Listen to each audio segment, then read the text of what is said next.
riche en miséricorde. Cette expression biblique tirée du 4e chapitre de la lettre aux Éphésiens aimerait éveiller notre attention à toute la richesse de la miséricorde divine, capable de transformer l'homme et la femme et d'ouvrir de nouvelles brèches vers l'espérance au milieu des événements douloureux, voire dramatiques et tragiques. Riche en miséricorde, voilà le thème des conférences de Carême 2016, en cette année jubilaire proclamée par le pape François. Avec lui, cette qualité divine a tendance à résonner de manière différente en nos cœurs. Pour les uns, miséricorde évoquera le chemin du pardon et de la réconciliation. Pour d'autres encore, ce sera l'encouragement vers une nouvelle culture de l'attention à l'autre, aux petits, aux faibles, à l'étranger, aux réfugiés. Pour d'autres encore, elle évoquera plutôt la compassion qui prend racine dans la culture du regard sur le prochain. Et pour d'autres, enfin, c'est l'invitation de se laisser épouser dans la prière et l'adoration par le Dieu de toute miséricorde, pour lui rendre témoignage.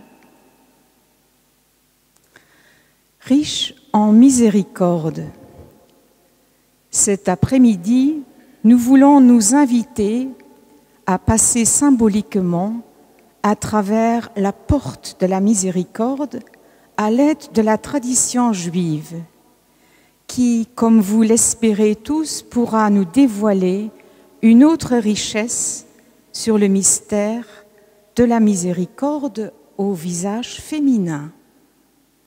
Pour accomplir ce passage, nous avons la grande joie d'accueillir M. Alain Nakache, grand rabbin de la communauté juive à Luxembourg. Monsieur le grand rabbin, pour beaucoup d'entre nous, vous n'êtes plus un inconnu.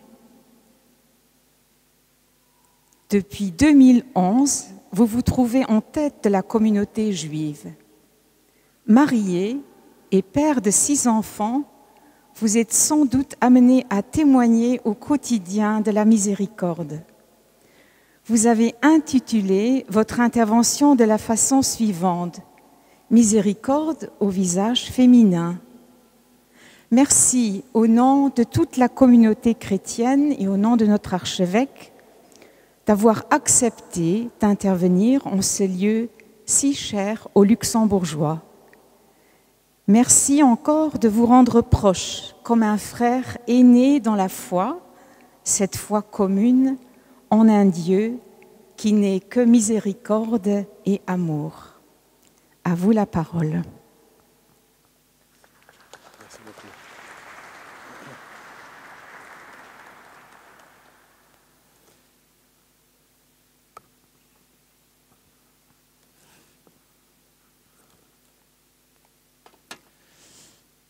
Bonjour à tous. Tout d'abord, merci.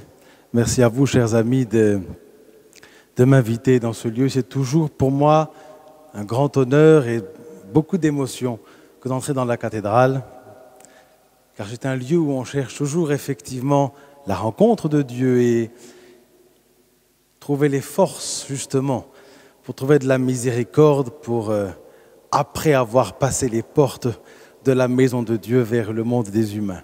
Merci encore de votre invitation. Dieu au féminin. Je dirais presque le titre s'imposait de lui-même.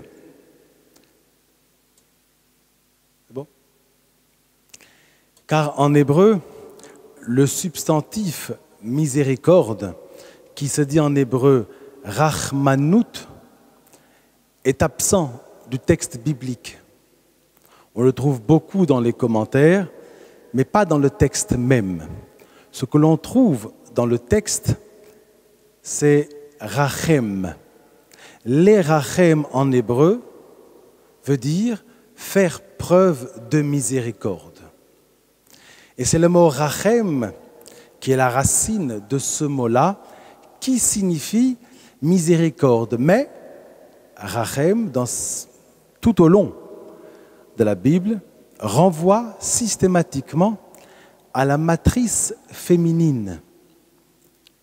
C'est le siège de l'espoir de l'humain, pour paraphraser le Talmud, vu que la femme accepte, on le voit, on le verra tout à l'heure avec les matriarches, où la femme accepte, malgré la constatation d'un monde parfois violent, dur, peu miséricordieux, accepte de donner encore un espoir au monde. Rachem, la matrice de. Faire preuve de miséricorde, c'est accepter, au-delà de la justice, d'accorder encore un peu de crédit à une humanité qui parfois, on a l'impression, perd lourdement son visage. Du reste, commençons par le commencement.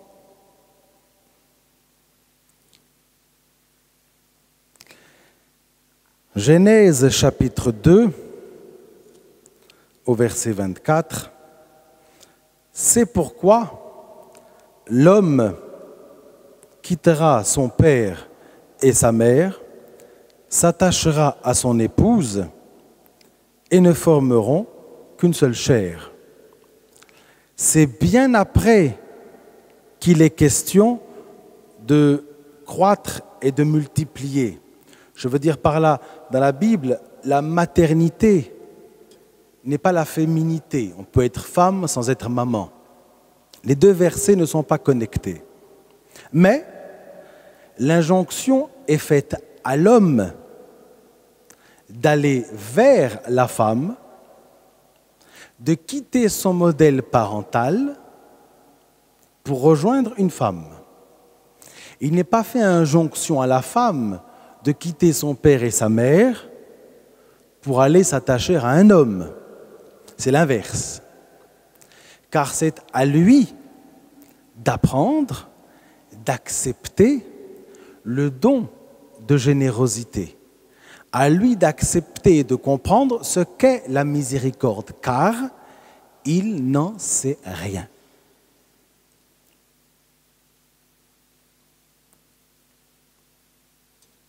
Job dira,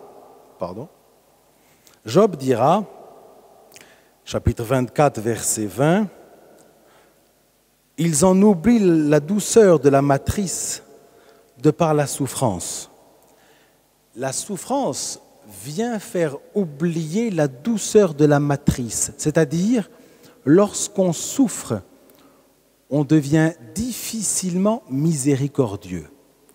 Du reste, on le voit bien de nos jours, sans faire de politique aucune, si politique a encore un sens aujourd'hui, on s'aperçoit bien effectivement que lorsqu'on est préoccupé par ses propres souffrances, bien souvent, malheureusement, les souffrances d'autrui nous importent peu. La souffrance dans l'être fait oublier jusqu'à l'origine même de l'être humain. Il est issu de la matrice de la miséricorde. Il est venu dans ce monde par miséricorde, pour apporter encore un espoir à l'humain, même, et c'est ça la miséricorde, au-delà de la justice, même si la société ne le mérite pas. Même si on ne voit pas comment insuffler l'espoir dans un monde cynique. Le seul fait de la naissance est déjà marqué par le signe de la miséricorde. Et la souffrance, dit Job, peut nous amener à oublier cela complètement. Et donc, à considérer la vie, la sienne et celle d'autrui, comme un dû et plus comme un cadeau. À ce moment-là, on peut se permettre ce que bon nous semble, puisque c'est un dû. Or, si on pense que c'est quelque chose qui doit s'acquérir, si c'est un niveau vers lequel on doit s'élever, on réfléchit autrement. On réfléchit avec générosité. En hébreu,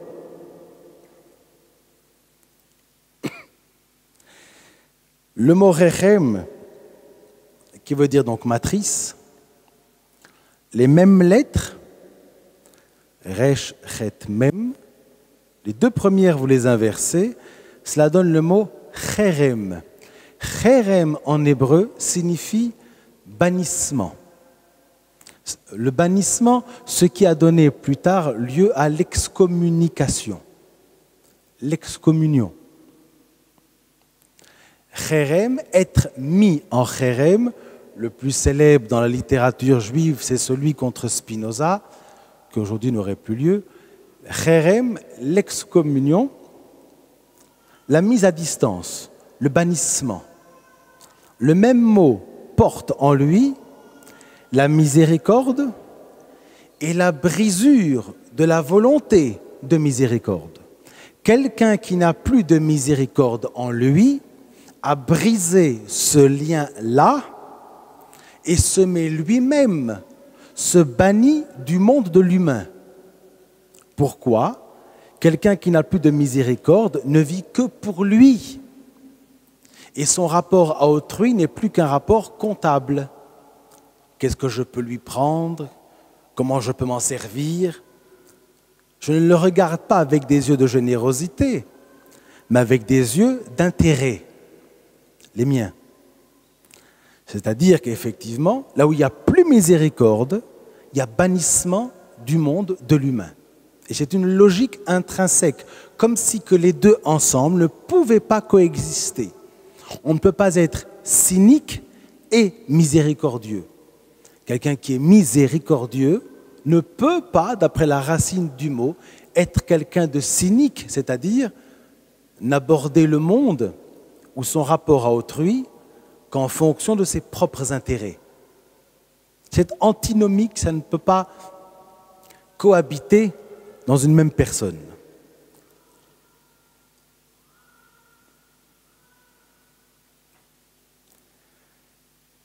Je vous disais à l'instant, effectivement, on le voit dans l'épître aux Éphésiens, effectivement, quand Paul dit « riche, Dieu riche en miséricorde »,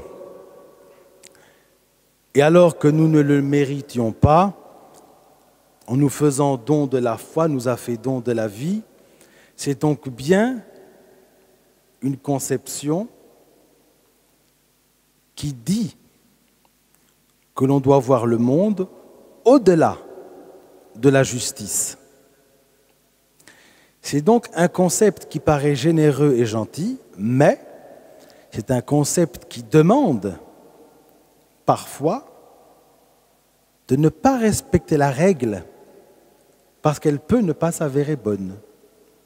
La miséricorde, c'est de dire, là c'est le pauvre qui est opprimé, et même si la justice lui a donné tort, je m'accorde le droit, par miséricorde, de lui donner raison.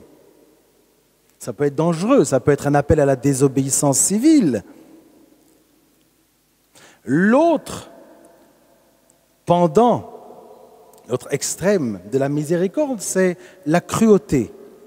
La cruauté, c'est également faire fi de la justice, mais pour son intérêt à soi. La miséricorde, c'est faire fi de la justice pour l'intérêt d'autrui. C'est-à-dire que la miséricorde est un concept qui se conçoit en dehors des règles de la justice humaine. Donc à manipuler avec précaution, sinon on va nous prendre pour des anarchistes. C'est déjà le cas. Plouf.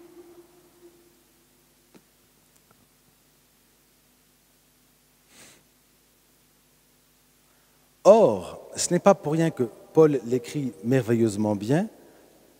Effectivement, à une époque où la loi civile est faite et conçue par des hommes pour que chaque être humain puisse vivre ensemble, quelle que soit sa culture, sa religion, sa conception du monde. Les règles sont faites pour pouvoir vivre ensemble. Exemple bête, nous nous arrêtons tous au feu rouge. En tout cas, s'il n'y a pas de policiers. En tout cas, on s'arrête tous au feu rouge. C'est une règle commune pour le vivre ensemble. La miséricorde appelle de nous de mettre de côté la justice. Et la question c'est, jusqu'à quel point? Si les lois sont faites effectivement pour que les hommes et les femmes, la communauté humaine, vivent ensemble, alors la miséricorde n'aurait pas lieu d'être, vu que la justice déjà est là pour protéger le faible et l'opprimé. Très bien. Mais si la loi, je n'imagine pas que ça puisse arriver, mais si la loi, tout à coup, est faite contre le faible et l'opprimé et au privilège d'une minorité de puissants, on fait quoi, nous, croyants, avec notre concept de miséricorde? Voyez à quel point ce concept merveilleux de générosité peut être un appel clair et net à la désobéissance civile. Or, en tant que croyants, nous devons faire en sorte de vivre ensemble en respectant les règles. On nous demande une schizophrénie à toute épreuve, mais bizarrement, ce sera à nous, si nous sommes encore miséricordieux, de prendre soin de ce que la loi aura délaissé alors que c'était son objet premier. Et pour cela, comme dirait Paul, il ne faut pas avoir peur, parce que Dieu sera là pour nous donner la force d'aller de l'avant. Ce n'est donc pas évident du tout. La miséricorde sera toujours un reproche que l'on nous fera. Alors que dans le monde humain, ça devrait être quelque chose d'évident. Ce n'est donc pas un concept à mettre entre toutes les mains. On peut tuer des gens par miséricorde. On peut mettre une ceinture d'explosifs par miséricorde. Tu comprends, celui-là, il n'a rien compris, il ne croit pas dans la religion, dans la vérité. Si je pense que ma vérité est valable pour tous, eh bien, je vais tous vous faire exploser parce que ma foi, vous n'avez rien compris. C'est de la miséricorde dévoyée. Oui, nous ne devons pas bannir la miséricorde. Nous devons savoir l'employer. Et on ne doit attendre de personne d'autre que de nous, que de savoir comment employer cette miséricorde-là. Pour cela, bon, vous voyez à quel point ce n'est pas évident. C'est d'ailleurs pour ça qu'on dérange beaucoup parfois nous autres croyants. Ce verset dans Osée, au chapitre 9, verset 14, étrange verset. Je vais commencer en hébreu. Donne-leur Rachem maskil. Rachem, une matrice, maskil, réfléchie. Une matrice de réflexion. Autrement dit, une miséricorde réfléchie. Le prophète ici appelle Dieu en disant « Donne au peuple la capacité de réfléchir la miséricorde ». Autrement dit, ce concept, lorsqu'il nous habite, doit être réfléchi avant d'être appliqué. Sinon, on s'en servira contre le croyant pour dévoyer et la croyance et le croyant et le concept de miséricorde. Et donc pas juste beau et mignon, c'est réellement une épreuve de réflexion pour montrer que Dieu nous guide et que nous ne le dépassons pas en lui marchant dessus. C'est ainsi que la perception d'autrui peut se faire jour envers nous parfois, ou vers tous ceux qui, généreusement, font preuve de miséricorde. Cette miséricorde réfléchie. Comment trouver cette force-là de réflexion de ce concept pour l'utiliser au mieux pour toujours aider ceux qui ne le sont pas. 2 points. Le premier, dans la résurrection des morts. Le deuxième, la femme. Je commencerai par le plus simple, ça n'a pas l'air pourtant, c'est la résurrection des morts. C'est plus simple que de parler de la femme pour des hommes, parce que on n'y comprend rien. Résurrection des morts, c'est plus simple. Donc le prophète Ézéchiel hésite à prophétiser. Dieu, vous connaissez le texte, Dieu le met devant un champ d'ossements et lui dit, mais prophétise. Ézéchiel hésite, dit, mais il n'y a rien. Si, prophétise. Inabe ala atsamot, vas-y, prophétise sur les ossements. Et là, il se force un peu, il prophétise et il voit cette fameuse vision des os qui se recouvrent de chair, de muscles et de peau. Avoir cette capacité-là de voir de la vie là où d'autres ne verraient pas autre chose que la mort, que l'impossibilité de la vie, c'est rendre possible, c'est redonner la vie à la matrice qui avait été tuée. Puisque la vie s'est éteinte, il n'y a plus rien à faire, dit le prophète. Dieu insiste. Si tu crois que la matrice se résout à mourir sous prétexte qu'elle ne vit plus, la miséricorde ne fera plus jamais partie de ton champ de vie. Tu dois la voir même là où d'autres te diront elle n'existe pas. Et tout à coup, effectivement, il a cette vision-là. C'est pour ça d'ailleurs que dans le judaïsme, ça fait partie des 13 articles de foi, on doit croire en la résurrection des morts. Ce n'est pas qu'on imagine des gens revenir sur leur tombe, un peu comme on voit parfois dans des films, etc. Non. As-tu encore cette capacité d'imaginer la vie où d'autres ne voient que la mort? Si tu arrives à remettre en marche la matrice de la vie, donc l'essence même de la miséricorde, la vie sera encore possible. Sans redonner naissance à la matrice de la vie, Rechem, donc la miséricorde, il n'y a plus que la mort et un champ d'ossements. C'est-à-dire que c'est la volonté humaine qui va permettre à la miséricorde de vivre parmi les hommes. Dieu pousse le prophète, mais il ne peut pas prophétiser à sa place.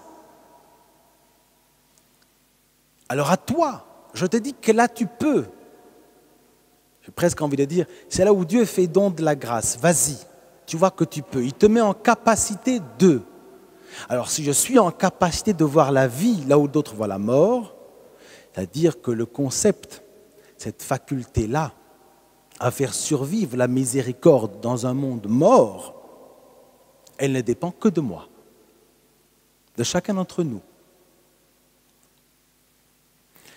Où va-t-on trouver cette source d'inspiration? Si ma femme est là, non, ça va. Donc je peux dire n'importe quoi, c'est très bien. Alors,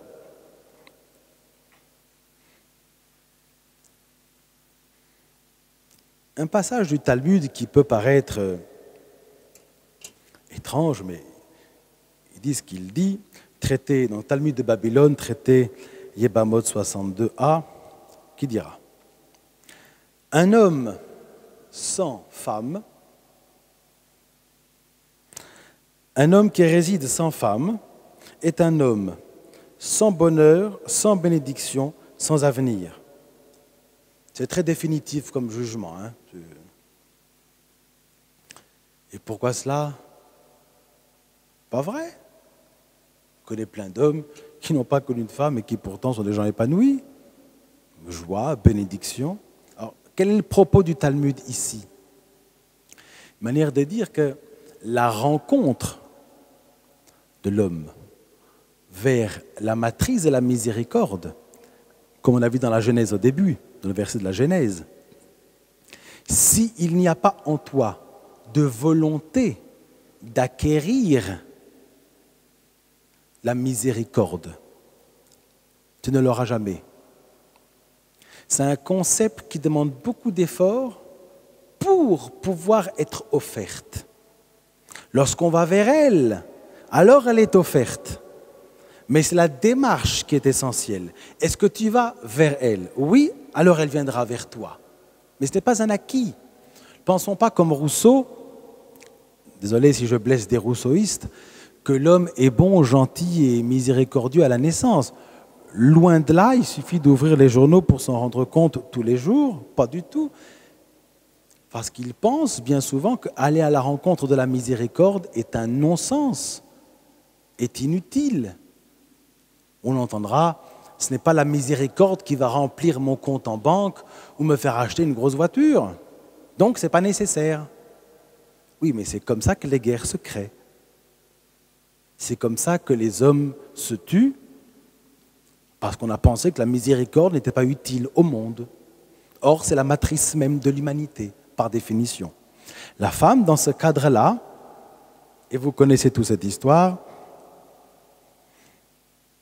en est l'exemple parfait, c'est l'incarnation de cette volonté-là par-delà la justice, donc à manipuler avec précaution.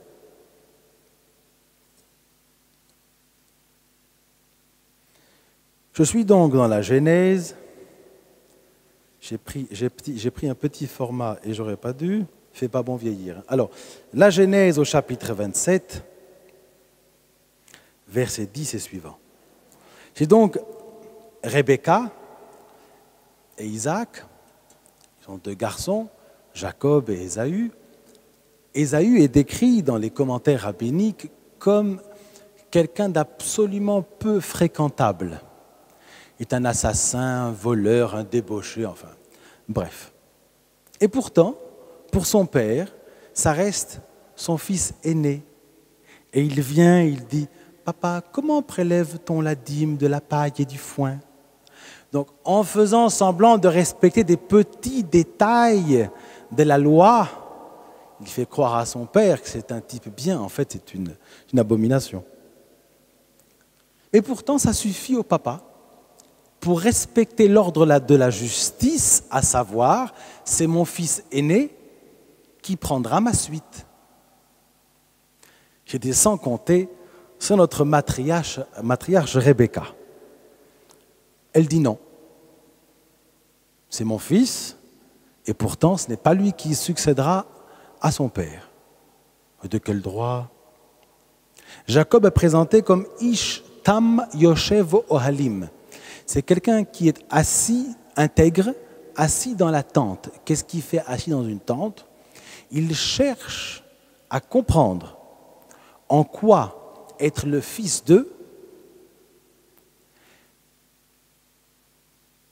n'est pas autre chose qu'un faisceau de responsabilité et pas de privilèges. Pour Ésaü, parce que je suis le fils d'eux, alors je n'ai que des privilèges. Je ne vis pas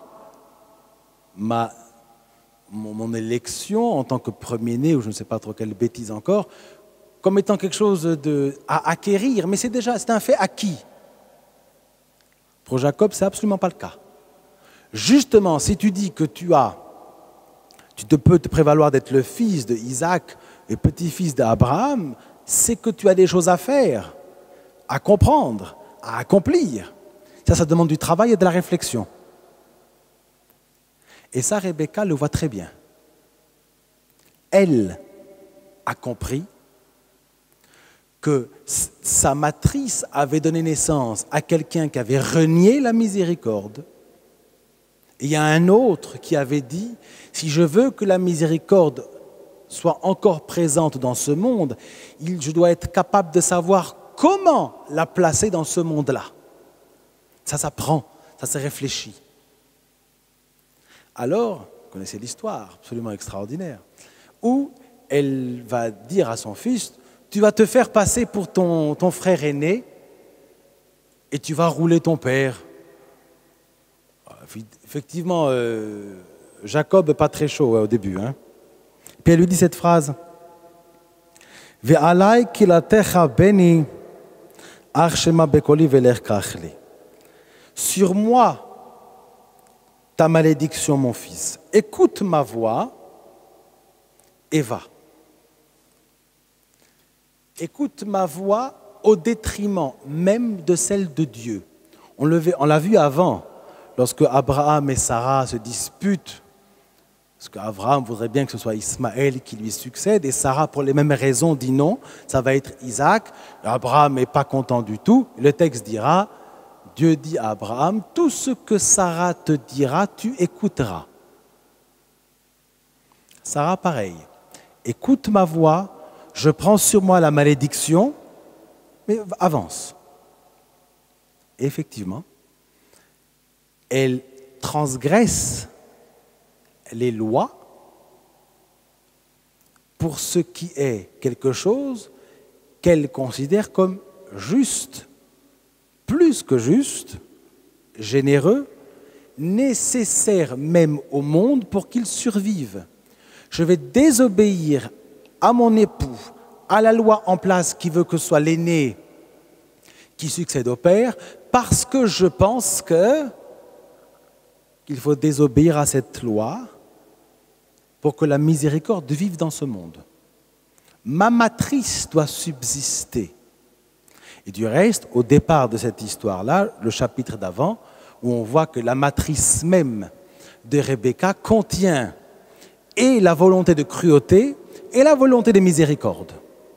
Et elle dit, la Mali, mais pourquoi moi? Pourquoi une telle responsabilité dans mon identité? Je n'ai rien demandé. Réponse, c'est toi qui vas faire en sorte de diriger les hommes pour qu'ils ne meurent pas. Donc tu vas privilégier Jacob au détriment d'Ésaü, car lui est le seul à faire en sorte que la miséricorde de ta matrice ne soit pas corrompue par la vie des êtres humains, par la vie des hommes. La femme sera toujours, dans la Bible, les exemples extrêmement nombreux, pour ne pas dire exclusivement, c'est toujours effectivement la femme qui sera au carrefour des décisions pour que l'histoire imprime sa marque selon sa volonté à elle. Sarah, Ève, pas le lieu aujourd'hui, mais Ève dit à Adam, écoute, il vaut mieux partir, si tu veux te construire, il faut sortir du jardin d'Éden. Oh, tu crois vraiment? Oui. Elle le prend, elle le sort, etc., etc., etc. Sarah, Rebecca, Rachel, je ne vous raconte pas. On a encore Myriam, Ruth, Naomi, Yaël, Judith, Hulda. Ce n'est pas les exemples qui manquent, ça n'arrête pas. Du reste, en droit hébraïque, je terminerai là-dessus, en droit hébraïque, on a une règle qui peut paraître extrêmement étrange, où lors des prières institutionnalisées à la synagogue, donc les prières du matin, de l'après-midi et du soir, je ne parle pas des conférences, des mariages, etc., mais il faut 10 hommes pour commencer à faire la prière. S'il y a 30 femmes et 10 hommes, et 5 hommes, la prière ne peut pas commencer. On ne fera qu'une partie. Oh, mais pourquoi cela? Parce que les femmes ne sont pas à l'origine de la faute qui a conduit à cela. Et ça, on l'oublie trop souvent.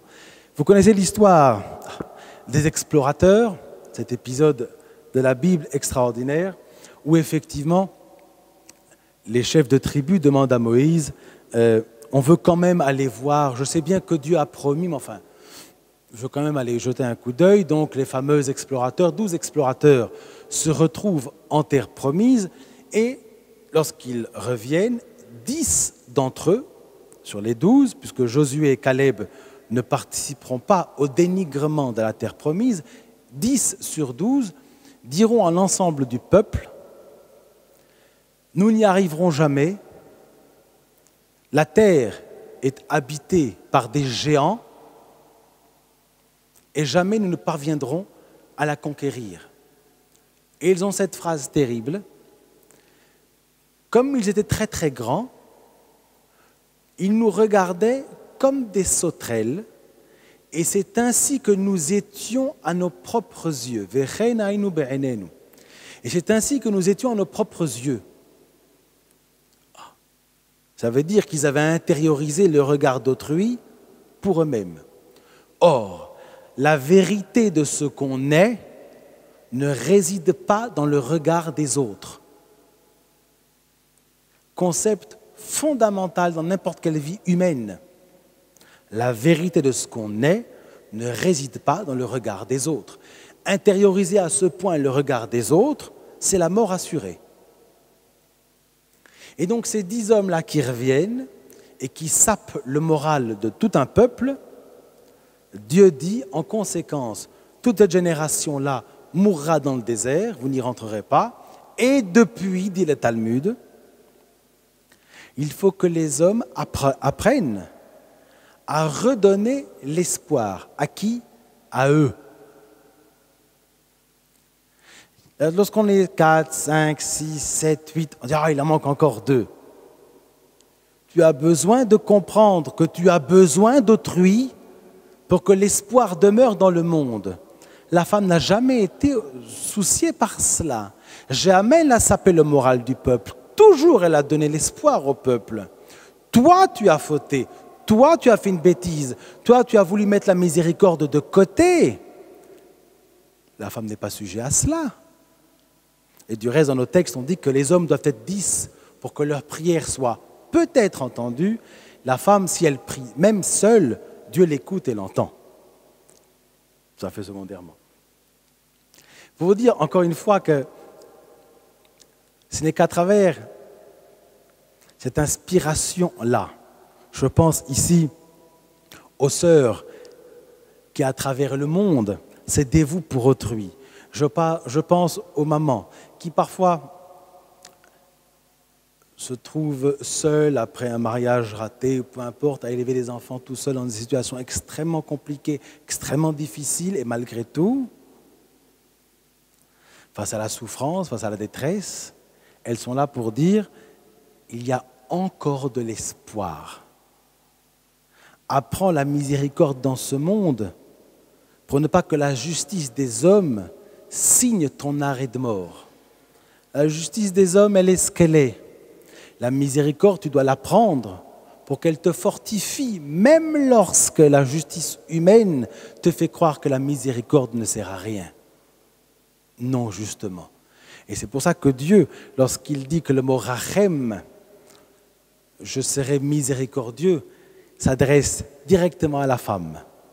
À travers vous, si vous continuez à faire survivre ce concept de la miséricorde-là, alors je continuerai à être miséricordieux envers vous et jamais je ne vous abandonnerai. Que Dieu nous entende. Merci à vous.